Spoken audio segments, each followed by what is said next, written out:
वालेकुम दोस्तों।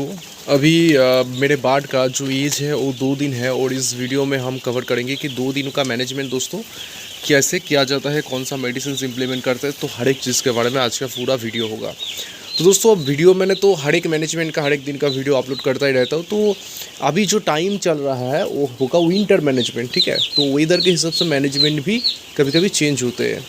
तो दोस्तों विंटर मतलब एकदम पूरी ठंडा नहीं है, लेकिन थोड़े थोड़े ठंडे की जो आभास है वो सुबह से पहले की जो वक्त होता है, भोर के टाइम होता है, वहाँ पर थोड़ी ठंडी हवा है।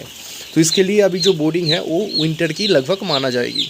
तो दोस्तों अभी 2 दिन में मैंने जो पेपर इस्तेमाल किया था वो देख सकते हो थोड़े थोड़े करके ख़राब हुए, लेकिन पूरा ख़राब नहीं हुआ है, क्योंकि मैंने अंदर की तरफ जाके जब पानी का जगह को मैंने चेंज किया, जैसे कि डिंकर वगैरह को मैंने जब साफ ठीक किया, तो उस जगह पर मैंने जाके देखा कि अंदर की तरफ उतना ज़्यादा जो एक पानी का जो बाढ़ का पौटी की वजह से जो पेपर ख़राब हो जाते हैं उसका जो प्रोबेबिलिटी है वो कम है। तो इसके लिए दोस्तों मैंने पेपर अभी आज नहीं चेंज करूँगा और कल सुबह आकर मैं पेपर को चेंज करूँगा।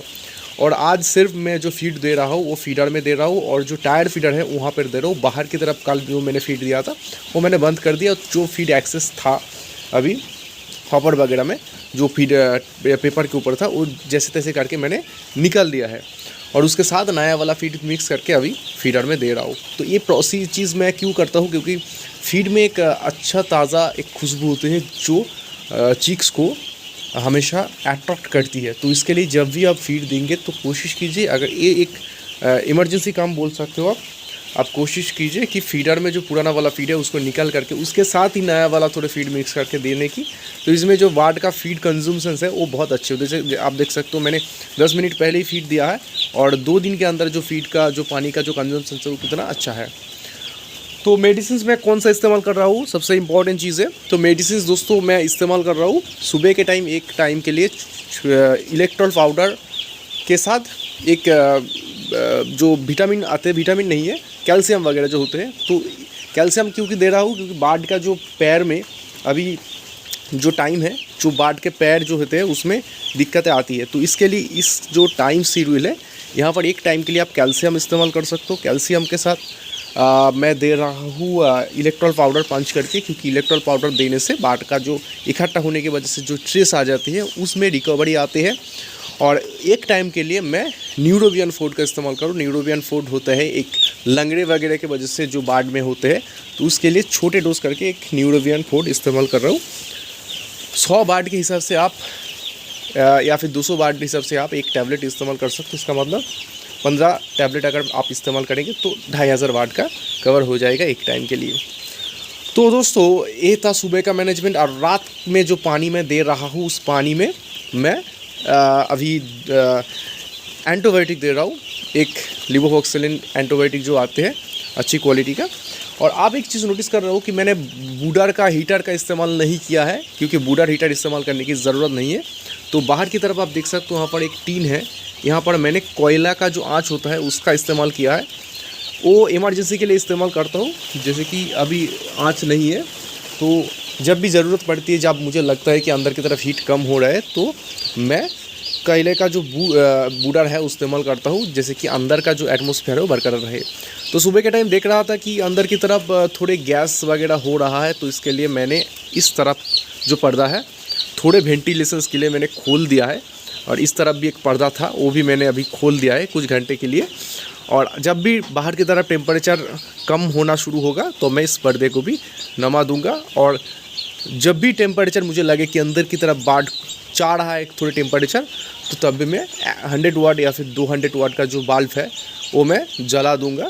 क्योंकि एक्चुअल एक मैनेजमेंट गेम है, आपको बाढ़ को देखकर आपको अंदाज़ा लगाना होता है कि बाढ़ क्या चाहते हैं इकट्ठा होने। जैसे कि अभी जो इकट्ठा है वो उस वाले इकट्ठा नहीं है, ये सिर्फ हैबिट के लिए इकट्ठा हो रहा है। लेकिन एक्चुअल जो इकट्ठा होने के जो प्रॉब्लम आते हैं, जब ठंड के लिए आपको लगे बाढ़ को टेम्परेचर चाहिए, तो उस टाइम को आपको उस चीज़ को मैनेज करना होता है।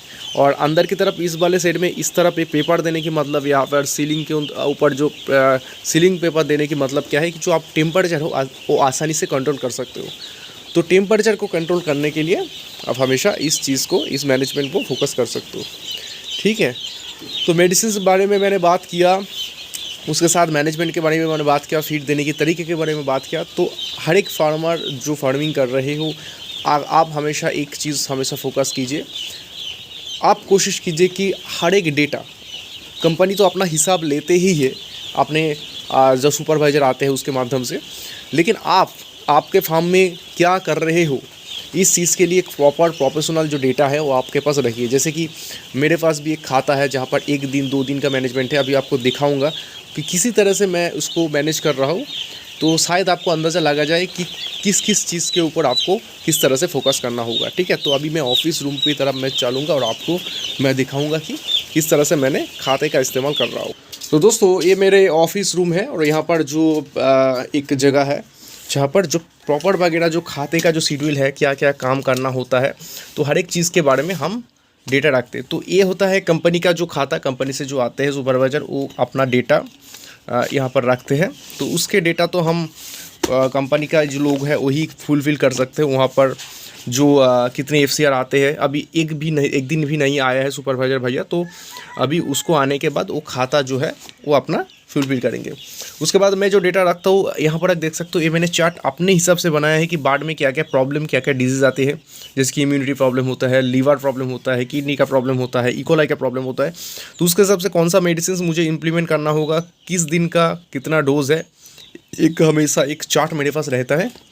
मैं ऑनलाइन से एक बोर्ड ऑर्डर किया है, उसको आने के बाद तो हर एक चीज़ के बारे में जो स्टैंडर्ड मैनेजमेंट होता है उसका एक प्रॉपर एक मैनेजमेंट की डेटा में रखता हूँ। उसके साथ मेरा खुद का एक जर्नलिज्म है, मैं कौन सा टाइम में क्या काम करता हूँ इसका भी हिसाब मेरे पास है।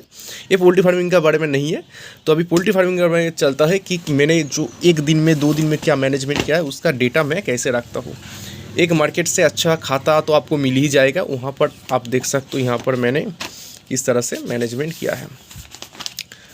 तो अभी पहले ये नया साल है 2024 का, तो इसके लिए मैंने जो मेरा जो ब्रांड है एग्रीकल्चर फार्म हाउस, तो उसके लिए मैंने एक अलग से पेज बनाया है। तो ये होता है कि एक शेड्यूल, जो शेड्यूल में डेटा हमेशा एक फुलफिल रखना होता है। जैसे कि आप देख सकते हो शेड्यूल का डेट है 14/2/2024 में मेरे बाढ़ आया है, सुगना फूड प्राइवेट लिमिटेड से आया है और 2645 बाढ़ टोटल मेरे फार्म में आया है। तो उसके हिसाब से 1 दिन 2 दिन में कितना फीड इनटेक किया है, कितना बॉडी वेट दिया है, कौन सा प्रॉब्लम या फिर किसका प्रिकॉशंस डोज बाढ़ में चल रहा है, उसके लिए कौन सा मेडिसिन मैं इस्तेमाल कर रहा हूँ, कितना बाढ़ का मोर्टेलिटी हुआ है, कितना फीड मेरे फार्म में रिसीव हुआ है, टोटल फीड कितना रिसीव हुआ है, कितना FCR आया है, उसके साथ साथ कंपनी का जो बैलेंस है, ये सारे डेटा मेरे पास अभी अवेलेबल है। इसका कारण क्या है कि मुझे हमेशा पता रहना चाहिए कि इस वाले सेल में मुझे हर एक दिन का डेटा कैसा था, और आने वाले चालान में हम जब आप देखेंगे उस डेट में इतना बॉडी वेट आया था तो मुझे आसानी से मिल जाए। ठीक है, उसके साथ साथ यहाँ पर फीड जो रिसीव हुआ है, जैसे कि 1 बैग फीडर से आया था, तो यहाँ पर आप देख सकते हो मैंने जो 1 दिन में कितना फीड आया है, तो इसका डेटा हमेशा यहाँ पर रख रहा हूँ। उसके साथ साथ मेरा जो चालान में जो खर्चा है, जैसे कि मैंने एक कैल्शियम मार्केट से ख़रीदा था, उसके साथ साथ मैं गुड़ ख़रीदा था, उसके साथ इलेक्ट्रॉल पाउडर ख़रीदा था, फूड किडी ख़रीदा था, हाँ, जो लीटर वगैरह मैंने राइस मिल से लेकर है उसका कॉस्टिंग 200 वाट का बल्ब खरीदा था। तो एक चालान में कितना कॉस्टिंग आता है वो सारी चीज़ मैं इस डेटा में रखता हूँ। तो इसका कारण क्या है, इस चीज़ को आप जब बैलेंस करके रखेंगे तो आपका जो फार्मिंग है, आपका जो डेटा है हमेशा रखना ज़रूरी है, जो आपको हमेशा कंट्रोल में रखना सिखाएगी आपकी फार्मिंग को। ठीक है, तो इसी तरह से मैनेजमेंट कीजिए, इसी तरह से आप दोस्तों खाता का हिसाब कीजिए, तो आने वाले टाइम में आपको ज़्यादा मुनाफा देगी। तो अगर वीडियो अच्छा लगा दोस्तों, चैनल को सब्सक्राइब कीजिए, हमारे साथ जुड़े रहिए। अल्लाह हाफ़िज़ दोस्तों।